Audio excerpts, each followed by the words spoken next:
Thank you for attending. I'll give you a quick intro here, Seddon. Great. Thanks. Awesome.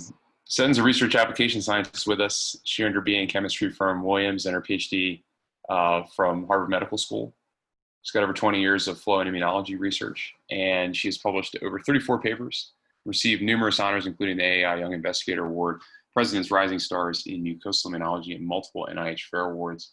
If you guys have questions during the session, please go ahead and use the Q&A function that's at the bottom, or just use the chat, and I will interrupt Seddon with questions as we go along and try to keep it interactive.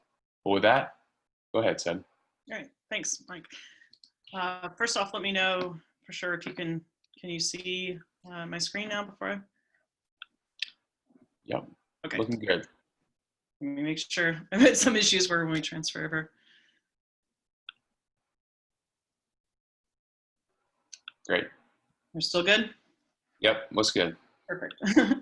All right, so I want to start off by really talking about, dyes and how they drive what we do in flow cytometry. It's not something that we think a lot about, but you can see here we've got a plot showing that the number of dyes has continuously increased, and the number of colors is doubling every 10 years. So when we sort of match that up with looking at the development of hardware, you can see that you've got, the 12 color FACS Vantage, the LSR2, but now we're really moving into the field of more and more detectors available. So with the FACS Symphony and now the Aurora with 5 lasers, 64 detectors, and at this point a maximum of 40 colors reached.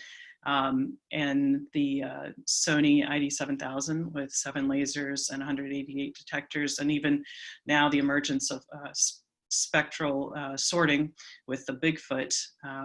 It's really a matter of actually needing more dyes to actually fill these lonely detectors.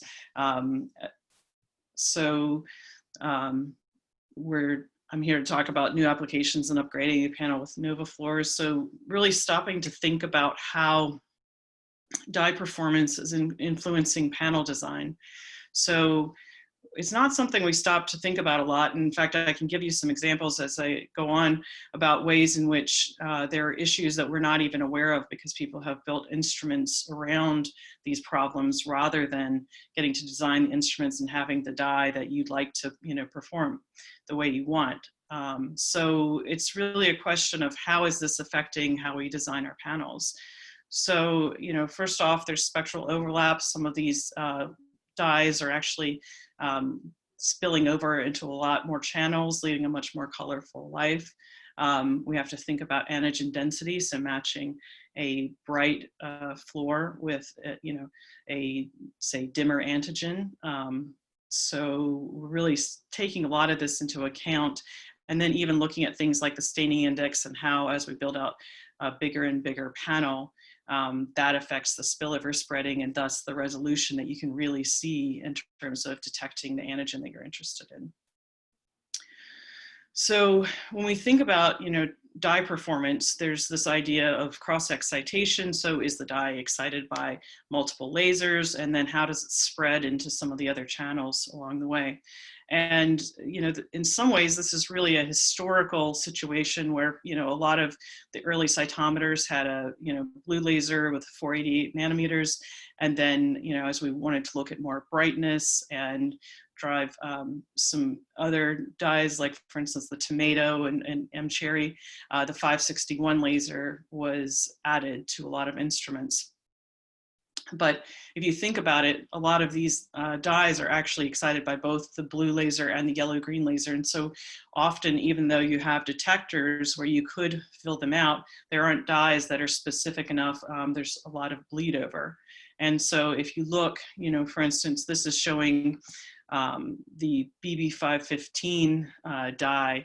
And what you can see here is that although there's the initial primary detector of fluorescence, and this is with Cytec Aurora data, you can see that we do have spread into other channels. So excitation in off the UV and the violet, and a lot of spread even throughout coming off the blue laser. So this really affects how you're building out your panels.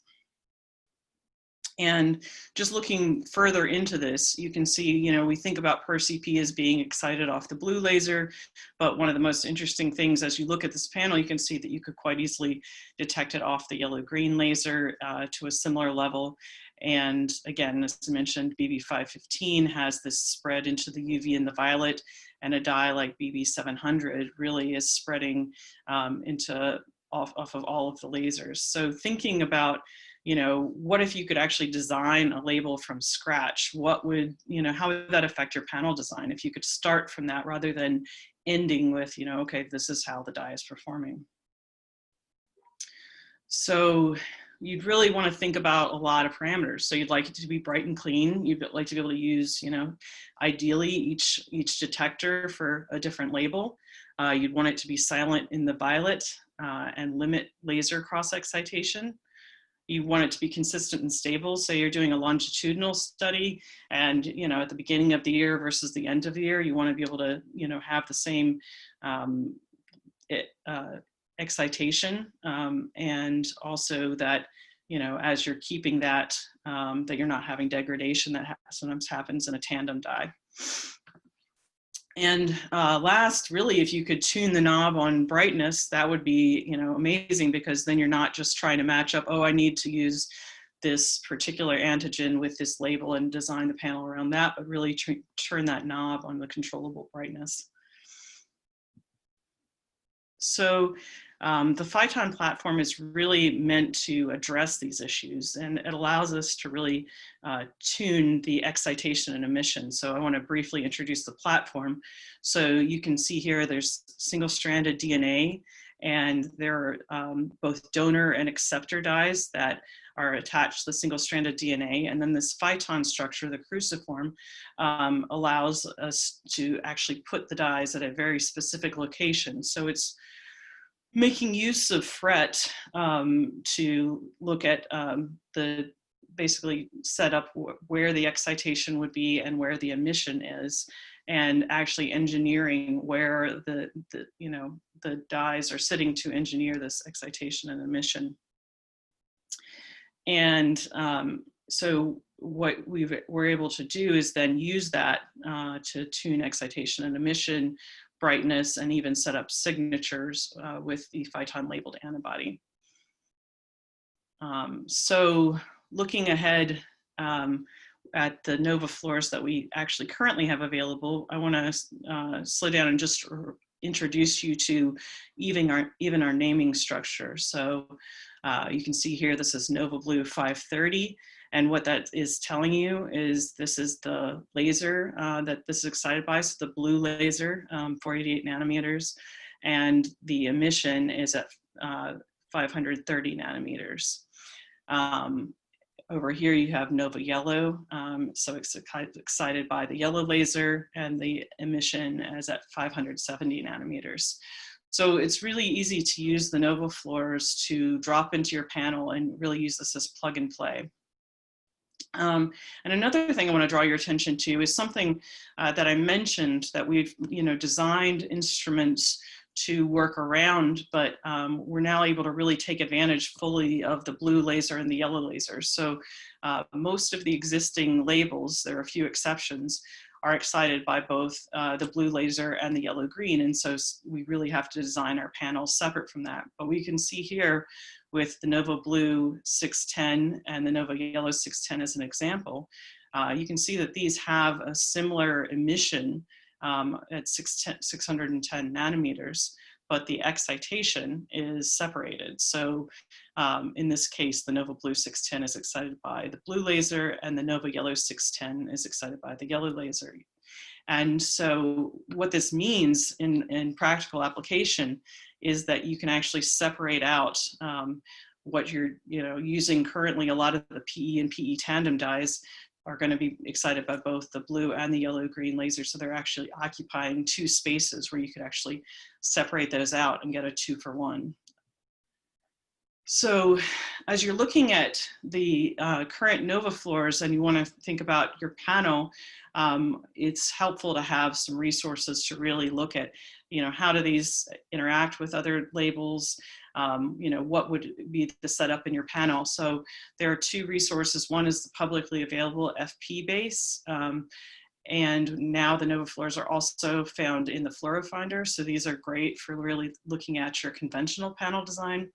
In addition, we're listed in the SciTech Full Spectrum Viewer, and you can see here that the Nova Blue dyes indeed are really excited off of the blue laser, and the yellow-green NovaFluors are excited off the yellow-green laser.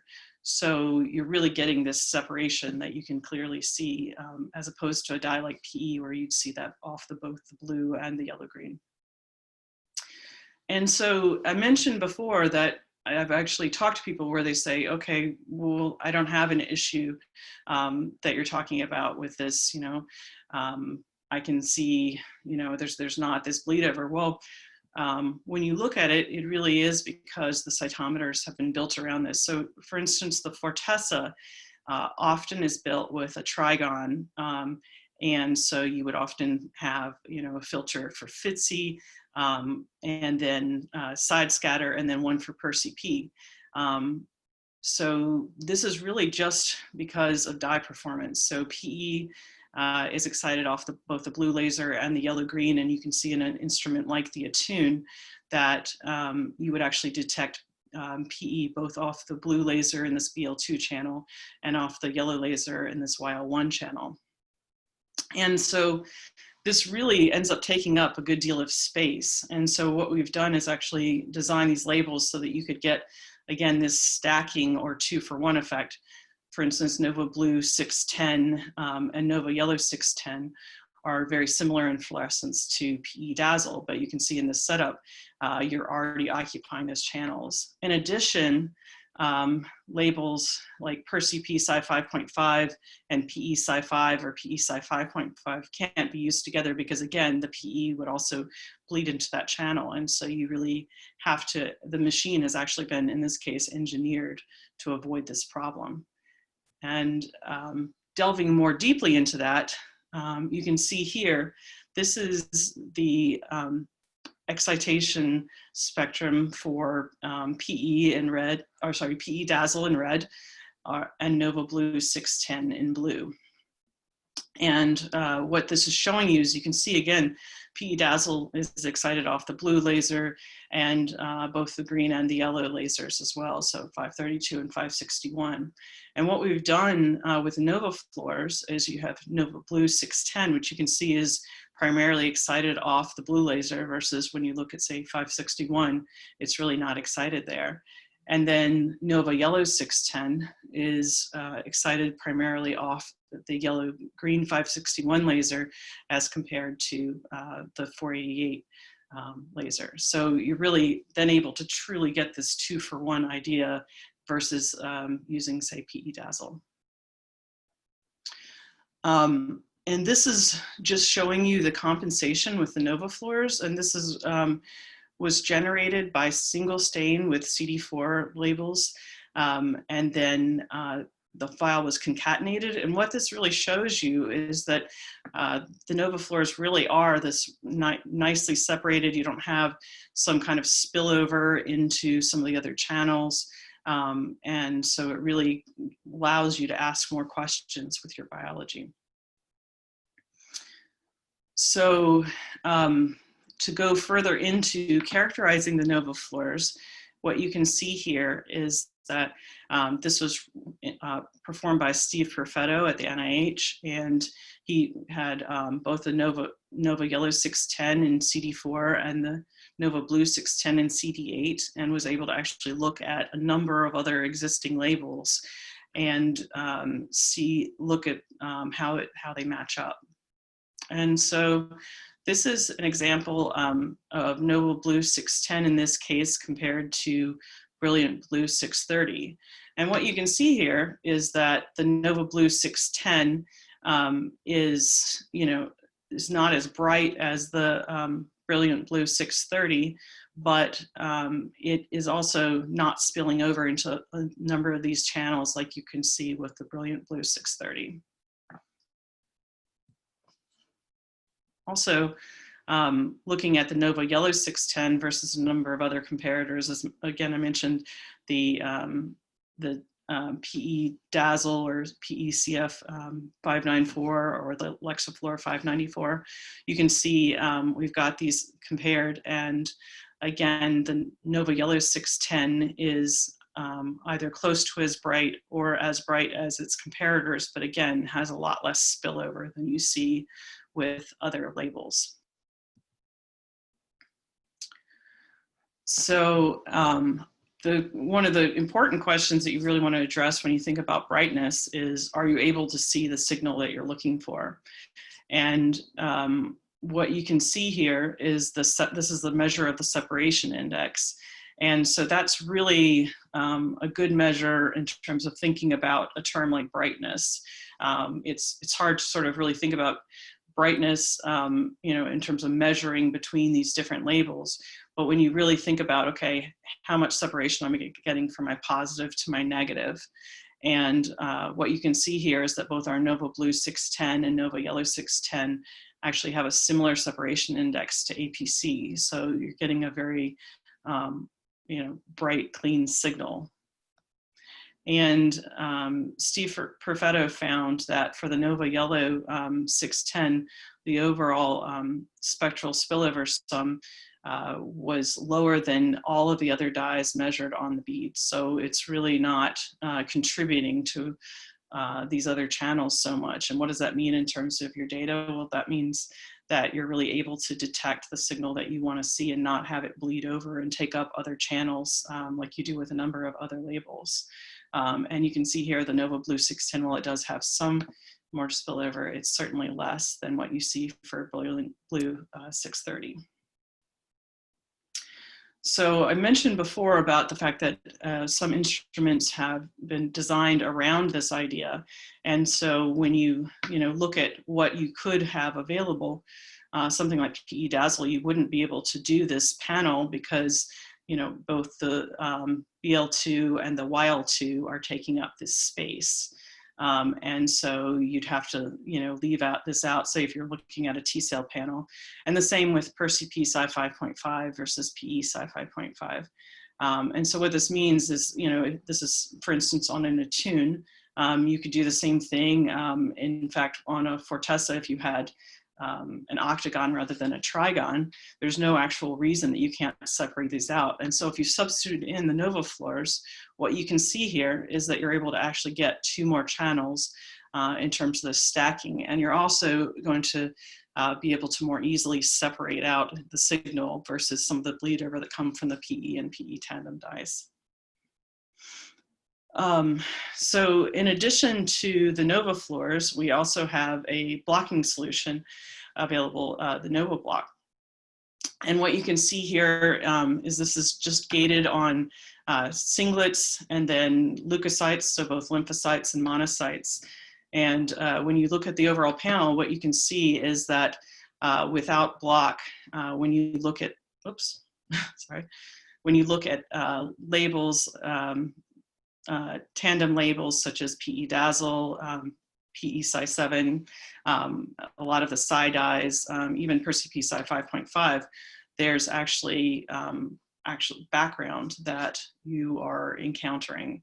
And the NovaBlock, similar to the BioLegend monocyte true stain, is able to actually reduce that background and give you a better signal.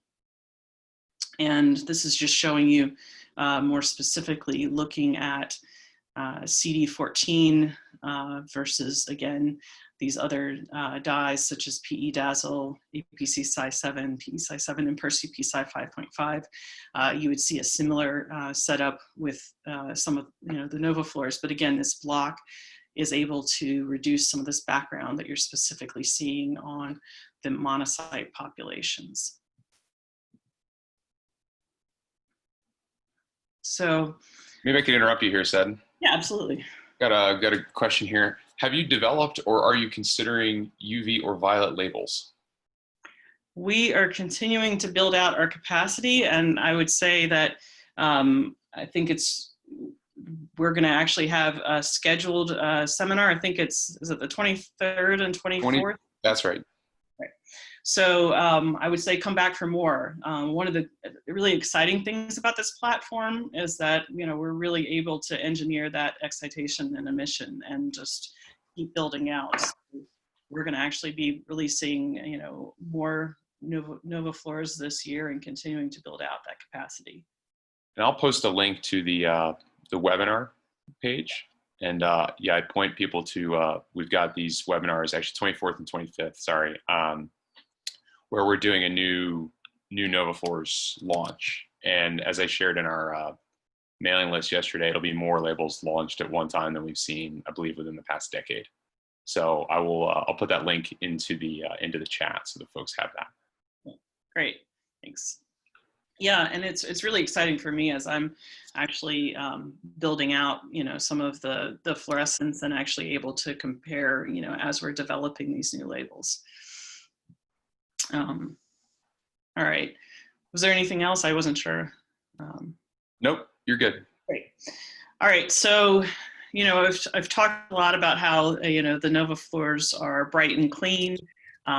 You know, we've really engineered them to be silent in the violet. And part of the reason that's so critical is that there are so many labels out there that are excited off of that. So as you're designing your panel, it's nice to not have to, you know, worry about that. And again, limiting the laser cross excitation. But in addition, I've mentioned stability. And so these labels are incredibly stable. When you look at this phyton cruciform structure that I was showing you earlier, what you can see is that the phyton actually is positioning these labels. And so although they can function like tandems, they're much more stable. They aren't really, you know, tandems in that sense, but because we're controlling each dye that's added in terms of where the donor and where the acceptor are. So you're not having to worry about, say, you know, with a PE size 7, things that you have to worry about, okay, is this the PE size 7 for this particular antibody? Because it may be slightly different whether that's in your conventional or spectral setup. But this is just a plot showing actually how stable they are. So this is leaving the labels out on the bench. This plot is showing you at 14 days, but we've actually left them up for up to 3 weeks, and there's no change really in the spectrum. So they really are incredibly stable, and it makes, you know, performing, for instance, experiments like longitudinal experiments or having your reagents available, it makes it easy because you're not having to worry about, okay, you know, is this changing over time? In addition, we did this experiment looking at, you know, how stable are these labels with fixation. So on the left, you can see it. This is just showing the staining with an anti-CD3 Nova Yellow 610 at day 0 versus the unstained. And then taking that and actually fixing that for 2 weeks and just leaving it in the fixative. So this is showing 2% paraformaldehyde. We've also done this with 1% formalin. And what you can see is there's really no change in fluorescence when you compare the day 0 versus day 14. So taking this out further, and we're continuing to do experiments to look, you know, at how far we can test, you know, the stability of these. So not only are the labels stable, but they're consistent from batch to batch. And so what you can see here is that these are actually 2 lines. So there's batch 1 and batch 2. And I think the first time I saw this graph, it was a little confusing because I was like, okay, where's the other line? Well, you know, you can actually see that there are 2 lines here, but the most change that we even have between batch 1 and batch 2 is still less than 5%. And so there are actually 2 lines here for each of these. So, you know, the labels are incredibly stable, they're consistent. And so this makes really doing the experiments, you know, in an ongoing way different from what you've had before, especially with a lot of tandem dyes where there can be degradation or changes over time. So we've talked about, you want your labels to be bright and clean, consistent and stable. And then you'd like to be able to control brightness. So we also try to take advantage of the phyton structure to really address this. So when you Let me interrupt you again. Sorry, Sid, if I could. No problem. The first one is a fun question. Huh? Why the name phyton? Oh, I've actually asked Craig this. I'm trying to remember the story on this. Do you remember the story, or? I know that it is partly because of the Greek letter phi. Yes. Yeah. And I think beyond that, it's just that it sounds cool. Yeah. Just to be honest. And so, another, yeah, I mean, it took me a while to remember how to pronounce the name quickly. Yeah. Right. And so yeah, there's no rhyme or reason behind that other than, sounds interesting. The other one, and I believe this was with respect to the fixation slide that you were showing, which is that sample with cells or beads? Oh, sure. Yeah. Yeah. So this with the fixation is actually with cells right here. And going back here, looking at the stability, this is with the phyton itself, but we're actually doing experiments right now where we're even, testing the conjugate and leaving that out on the counter and seeing how that handles just being at room temperature. So we're continuing to expand that. And then this, in terms of the labels, is showing you obviously the fluorescence across the spectrum for the phyton itself.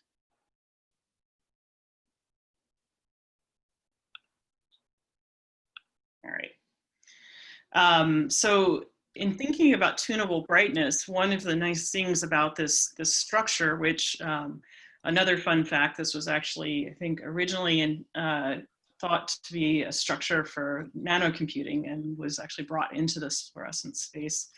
But what you can see here is you can tune the brightness by adding these clusters to each of the arms. So, we refer to this as one cluster. The second one is two clusters.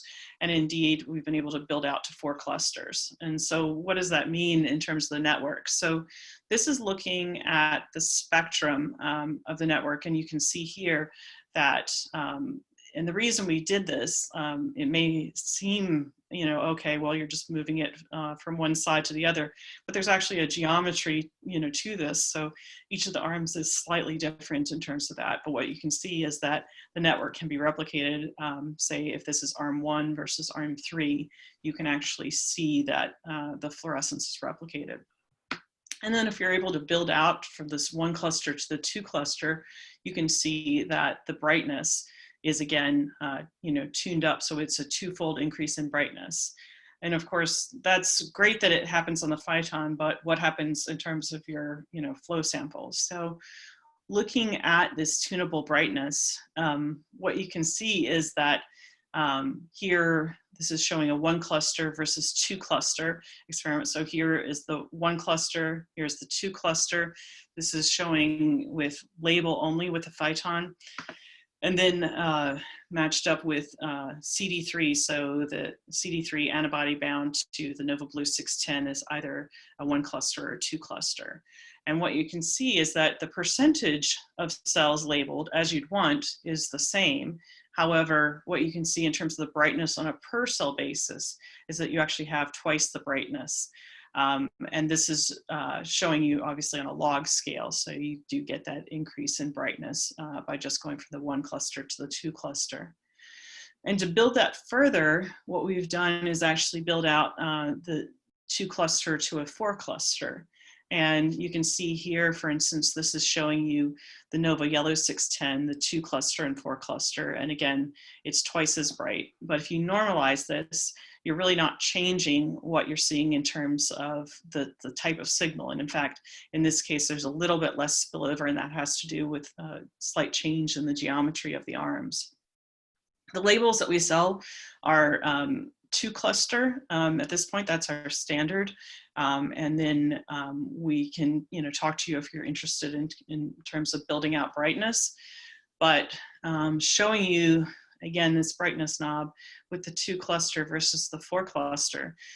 You can see here on cells This is showing you that you have it's almost twice as bright, 1.84-fold increase in brightness. And then this is comparing it to PE. And again, this is going to this question of cross-excitation and emission. So what you can see here is that, again, you have this, doubling of the brightness, but very little spillover into the YL1 or BL2 channels. So the BL2, again, would be the cross-excitation, and the YL1 would be spectral spillover. And if you compare that to PE, which is, a very bright label, but it's also taking up a lot more space than you'd like to see in your cytometer. So again, it's both cross-excited with the yellow and blue laser, as well as providing a lot of spillover. So it makes it harder, even though PE is great for detecting, what you're trying to look at, the problem with it is that it's actually taking up far more space than you'd want it to take up. So I mentioned that, right now our current labels are at the 2 cluster. We are building out to 4 cluster, which is in beta testing. And so when you think about, what are some of the applications of the 4 cluster, looking at small particles and Eevee detection, a replacement for undetectable drug targets. So one of the things we're also trying to do is look at the limit of detection in these cases. And then looking at things like a checkpoint inhibitor and ACE2 detection in terms of coronavirus. So we've really done all that in terms of designing these labels. So, we've made sure that they're bright and clean, consistent and stable, and that we, again, have this knob in terms of controllable brightness. So, I've talked a lot about panels and showing you with conventional cytometry, but now I'm going to show you some data with spectral cytometry. And what you can see here is, in terms of the NovaFluor performance, we wanted to really test, okay, we say that these are really plug and play. Can you use them that way? What's a good test of that? And what you see here is that I decided to sort of push the limits of, what we could test and really see how our NovaFluors fit into this panel. And so I took the 35 color backbone panel. This was built out by SciTech, and they've published it in a white paper. And we used all of the commercially available antibodies. So this labeled CF514 was not commercially available. So we have this 34 color backbone. And then we're able to drop in the 6 phyton labeled antibodies to build out to 40 colors. And the idea really is to just say, do this in an agnostic way. What happens to really understand and illuminate the idea of, as we're looking at building out a panel in a spectral setting, what does it mean to drop in these fluors, and how does that affect what you're able to read out? And you can see that we used both chemokine receptors as well as some brighter antigens to really build this out. And this is showing you, what you would see in terms of the 40 colors with the spectrum. And, you can see when you look at the spectrum, there are places where there are, really fewer fluors. I like to draw the attention to the NovaBlock 610. It's really at this space where you can see that there aren't a lot of other competitors there, but you can see all the labels as you look forward to that. So this is showing you the panel in terms of the Similarity Matrix, and looking at issues as we're building out with dropping in the NovaFluors. And you can see that already part of the reason you want to be silent in the violet is this, bunching effect that you can already see with the violet dyes. So this panel has a lot of violet excited dyes already present. And so you don't want to add to that. So that's one of the things that's helpful with NovaFluors, is really not trying to add a lot to the violet. In addition, BB515 and FITC have a similarity index of 0.98. So it's a pretty challenging set of labels to unmix. And NovaBlue 530 makes that worse. So we would recommend either using BB515 and NovaBlue 530, or FITC and NovaBlue 530, because they're actually less similar than BB515 and FITC are to each other. So this just introduces less complexity into your panel design, and so it makes it easier as you're analyzing the data. So Sid, maybe I could interrupt you here. We got two questions. One from a slide a little while back. You mentioned Eevee detection. Due to the size of these vesicles, can you elaborate? Has any comparison been done with nanobodies? I'm sorry, say that again. So let's just, I would say just diving in on the EVs, like what's being looked at there. Yeah. So yeah, we are collaborating with some folks to build out brightness in terms of the Nova Yellow 610 is our brightest label. And so we're looking at building that out and really, pushing the bounds in terms of limited detection.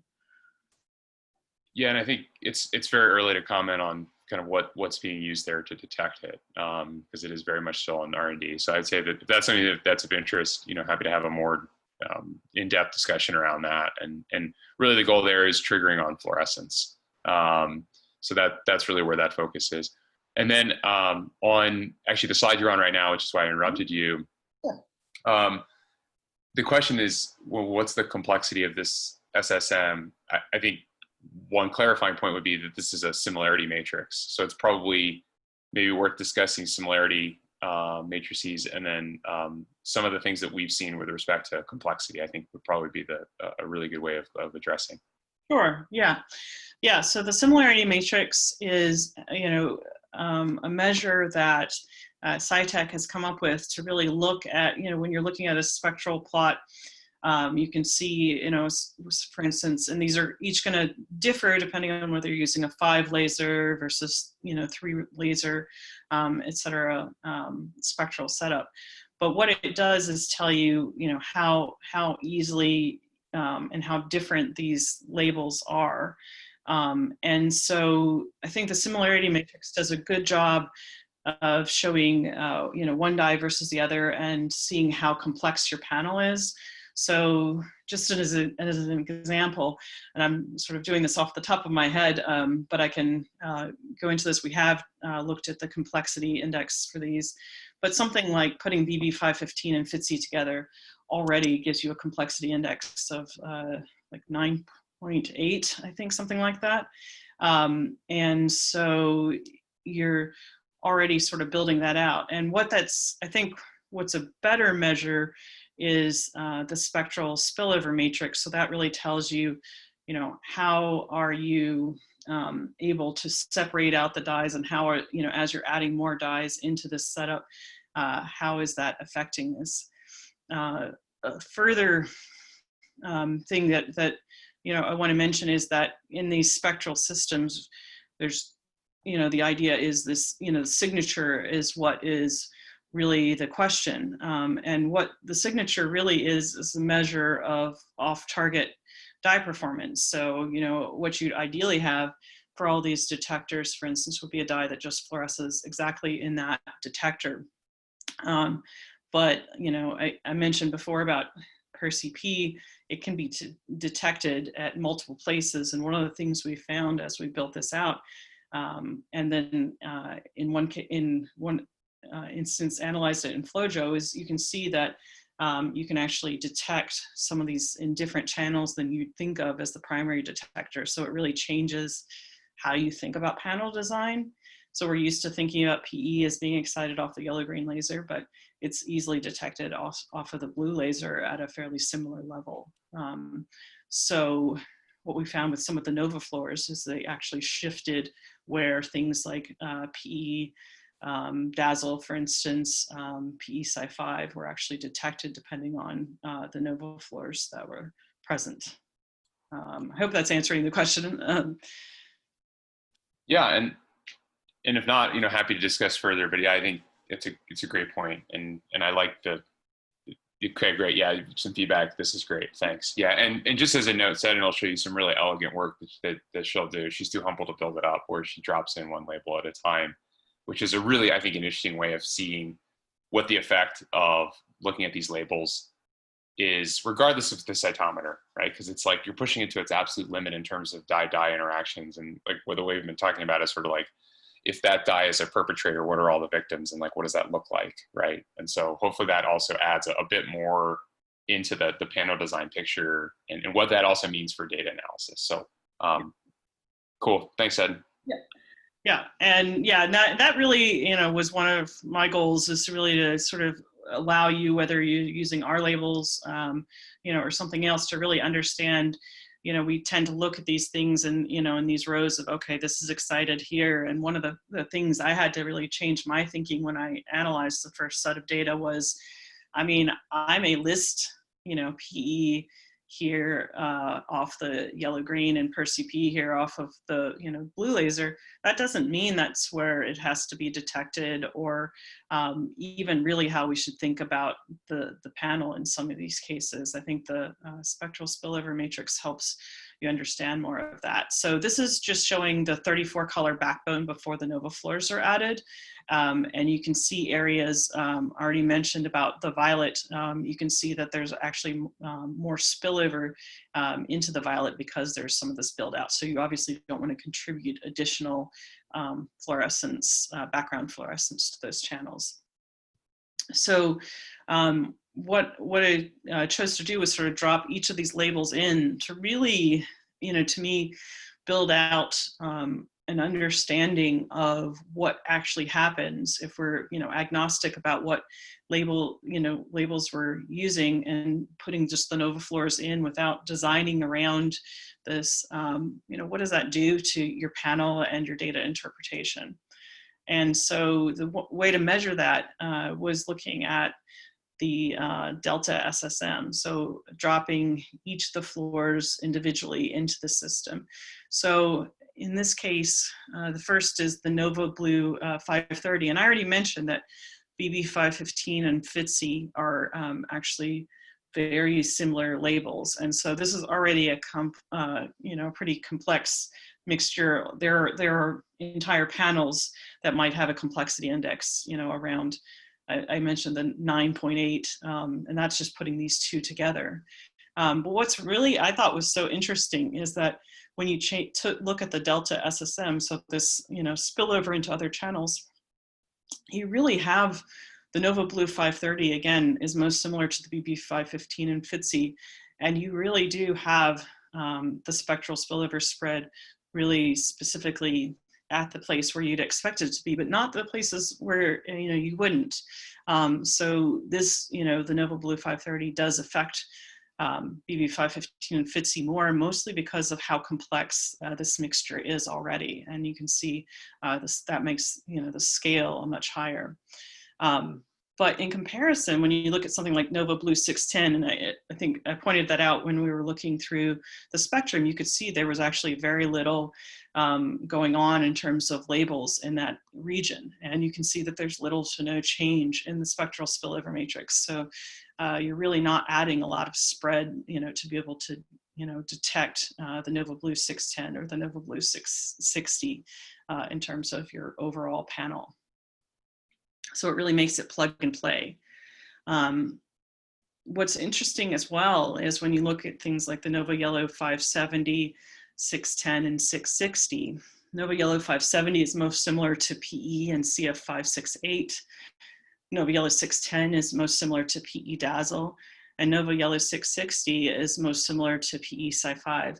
And what you can see is, again, you have this smaller scale, but the changes in spillover are really very specific. So you have, again, the changes the spillover in a small way for PE and CF 568, NovaYellow 610 for PE Dazzle, and the last NovaYellow 660 for PE Sci5, as well as a small amount into the ExciFluor 647, or sorry, APC and APC R700.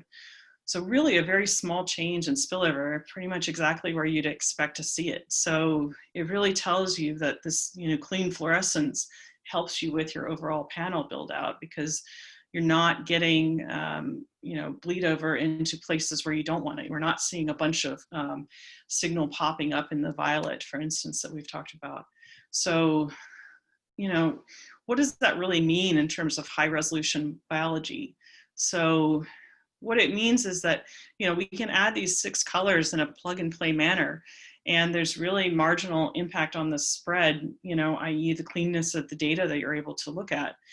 And the main problem is, again, the BB515 and FITC combo, which already, to start with, is a pretty complicated duo to compare. So this near zero spread added to other channels allows for easier experimental design, higher resolution biology, resolution of your biological populations, and easier data analysis. And so I also really found it helpful for me, as I was looking through, how clear, okay, this is what, having that really defined fluorescence affects just that part of your panel. And so as you're thinking about building this out, you can then think about how you want to add different, fluors to the panel that you may already have, that you want to build out and add some more labels into. So then really getting at the data, this is a subway plot, and I think it's a great way to display the kind of data that you generate. I mean, as you think about a 40-color panel, that is a lot of biology, and understanding, how you're doing the gating, what, you're seeing when you're looking at these plots, and getting a good sense of that. I think it's really helpful, and Mike put together this subway plot to really visually think about, what is the gating, and then understand, overlaid here, you can see, the gates and the sub-gates, as well as, the expression on these individual subsets. And so it makes it, really, this is real biology that you can, build out, look at, and really visualize with this subway plot. In addition to being able to look at all these populations and compare what's happening, you can see here, these are some t-SNE plots that Mike generated with this same data. And you can see that, there are the populations matching up to the colors that I was showing you in the subway plot, but there are also new populations being discovered that you can see in these sort of gray areas. And so, why would you build to 40 colors? Well, because you can really look at new populations and discover new biology.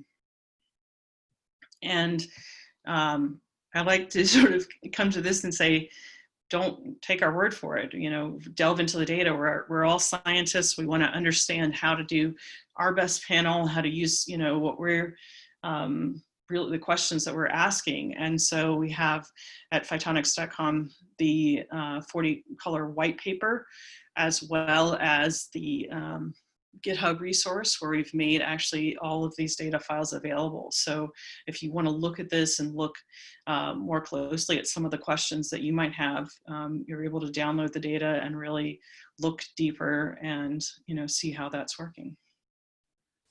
So two questions here. One, which I think is super duper interesting because it's something that we're thinking about quite a bit now. So it says, to your point regarding PE being excited by both the blue and the yellow-green lasers, I find the Cytec Spectral Viewer normalizes the spectra when building out your panels. Have you found an alternative way to ensure that you can see which fluors or labels are being excited by one laser more than another? That's a great question. I'm actually, as we're characterizing new labels, I'm actually working on some of that right now and thinking about questions of comparing the brightness and how that compares with other labels that are out there. So yeah, fantastic question in terms of the way to display that, but it is actually a question I'm looking at. I don't have the full answer right now, but hopefully we can help provide some more of that information. I think really transparently, I've been thinking too around how to visualize and explain panel design when you can optimize for things like spread or for cross laser excitation. Mhm. And it's both, I'd say it's both, there's an information design problem in that, right? Because you have to show, I mean, so what that it emits, like, you know, you care about clean emission, but you also, to your point, you deeply care about this notion of like, well, how much cross excitation and what's the best? And so I think there's a lot that goes into that. And I think we're in a bit of a different paradigm to your earlier question around, you know, is similarity the what's the most important? Like what's actually driving all of this, right? And ideally, you just really hit detectors very cleanly. You'd only be limited by those detectors, right? So I think there's a bit of a paradigmatic shift in the way that you would even think around a panel design for an instrument like that, right? Where it just is a 64 detector instrument. Yeah. So, but it's definitely something that I think, you know, we're thinking about a lot, just in terms of like, how do you present that and how do you enable panel design for our floors and then for others? And I haven't seen it done well, honestly. I mean, we've looked at a lot of Spectral viewers, as you can imagine. And the second question is one that I get to take, which is which analysis tool was used to create this subway plot? And then they wrote so cool, which I appreciate.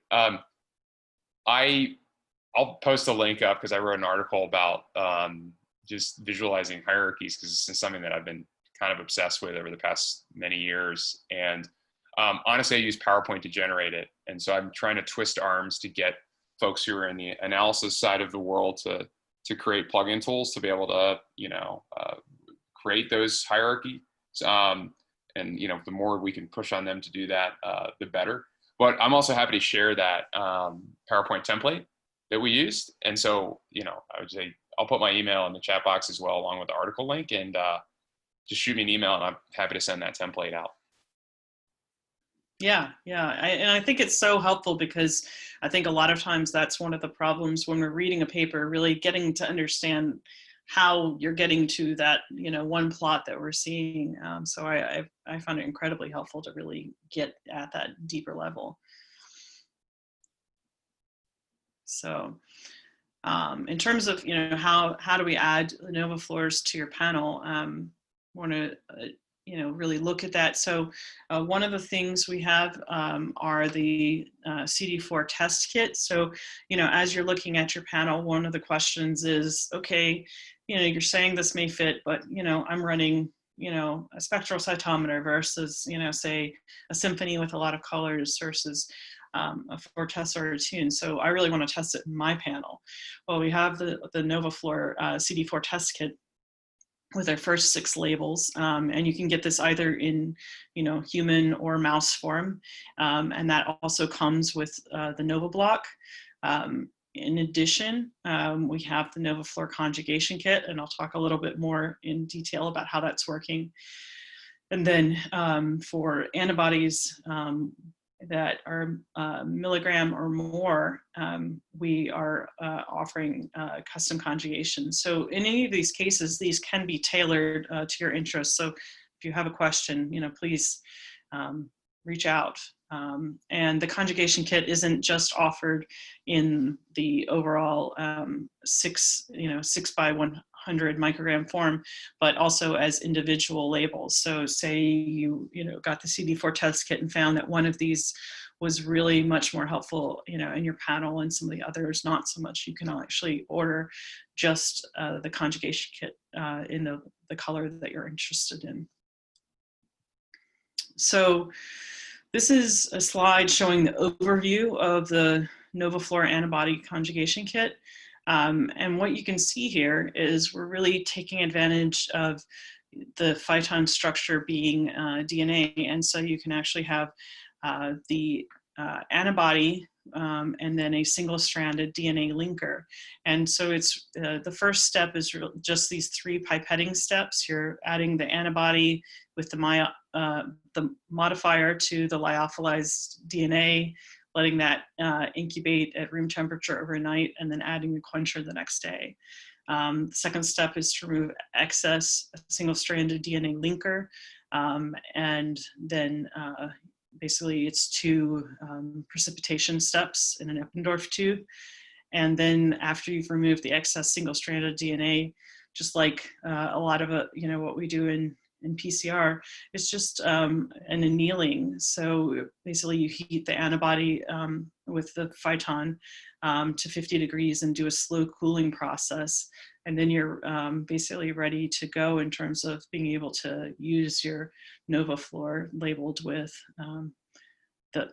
your antibody labeled with the NovaFluor. Sorry, I said that backwards.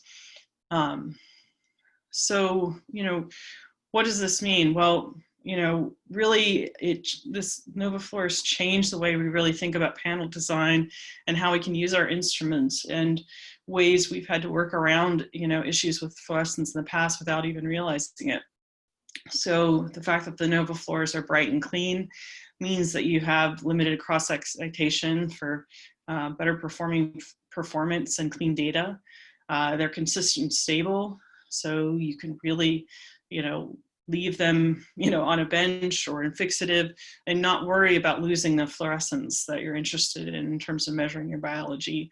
We're continuing to build out new dyes. So, they are tunable in terms of the excitation and emission, and building out in terms of beta to this, increasing the brightness. And I've shown you data in several instances, whether you're dealing with a conventional cytometer, say either Tune or Fortessa, you can really plug and play these into your instrument and build out to gain, more biology, basically, a 2-for-1 or stacking situation.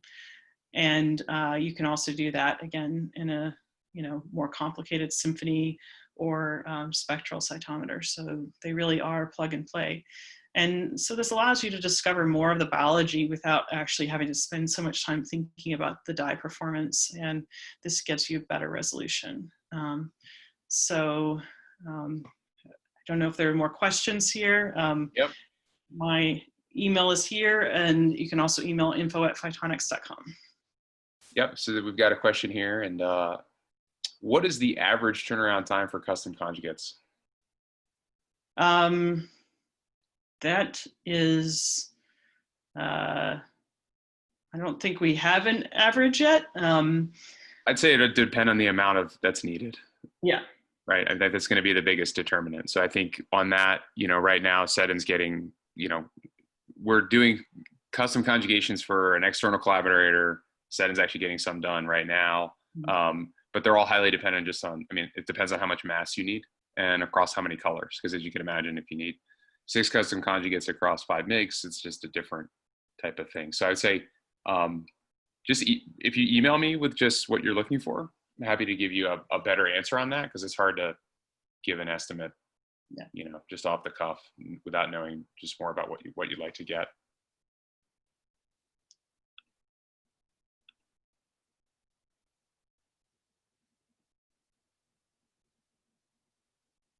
Yeah, and you can see for the the smaller batches with the conjugation kit, it's really quite fast. So that is helpful. In that case, you're going from basically one overnight step to in the next day, basically removing the excess single-stranded DNA, and basically this basically heating and cooling step. So within 2 days, you're ready to go.